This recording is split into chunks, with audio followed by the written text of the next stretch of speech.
بسم الله الرحمن الرحیم. السلام علیکم ګرانو زده کوونکو. په دې هیله چې جوړ او روغ اوسئ. د اسلامي ښوونه او روزنه ښوونکې هدا. ښه ګرانو زده کوونکو، زموږ نننۍ موضوع هم د جنازې د لمانځه دعاګانې دي چې هغه هم زموږ وروستي درس سره تړل شوي دي چې د څه رقم د جنازې لمونځ ادا کیږي او بیا هم د هغې دعا څرنګه ویل کیږي.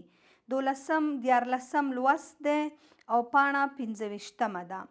د جنازې د لمانځه دعاګانې په بالغ مړي نارینه او ښځینه لاندې دعا ویل کیږي. په بالغ مړي نارینه او ښځینه لاندې دعا ویل کیږي.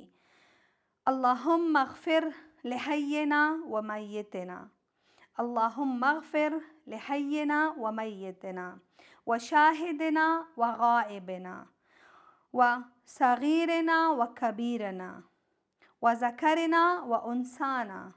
اللهم من احییته منا فاحییه علی الاسلام ومن توفیته منا فتوفه علی الایمان.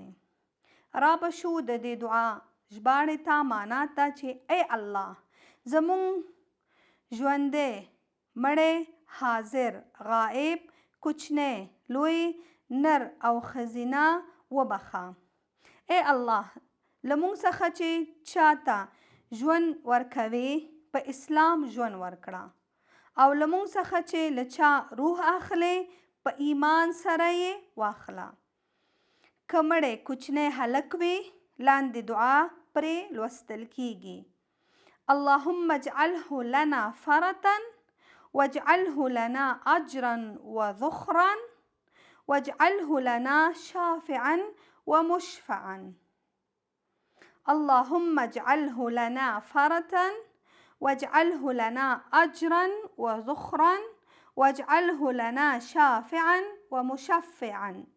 ژباړه: ای الله دغه مړی هلک زمونږ د ثواب سبب وګرځوه او زمونږ لپاره یې د آخرت پانګه وګرځوه او زمونږ لپاره یې شفیع او شفاعت یې قبول وګرځوه.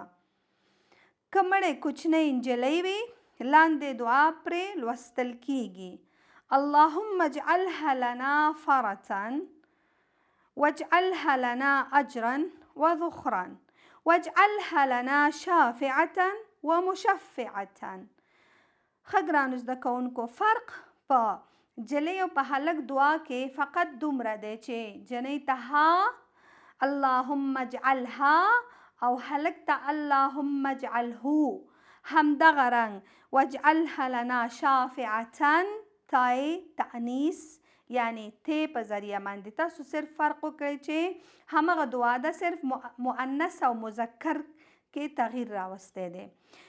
ژباړه: ای الله دغه مړی نجلۍ زموږ د ثواب سبب وګرځوه، زموږ لپاره یې د آخرت پانګه وګرځوه او زموږ لپاره یې شفیع او شفاعت یې قبول وګرځوه.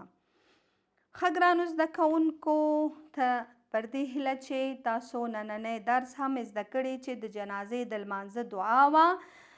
را به شو ستاسو کورنۍ دندې ته چې په لاندیني ایمیل راولیږئ. اولنۍ پوښتنه ده اللهم اغفر لحینا او ومیتنا. لاندې جملې معنا کړئ. اللهم اغفر لحینا ومیتنا، اللهم من احییته منا فاحییه علی الاسلام.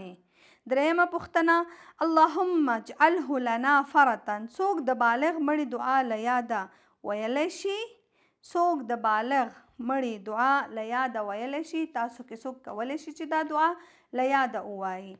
ښه، په دې هیله چې دا درس هم تاسو یاد کړی وي. که چېرته غواړئ زموږ نوې درسونه او نوې ویډیو لاسته راوړئ، زموږ چینل لایک او سبسکرایب کړئ. تر بیا مو ښه وخت. د الله په امان.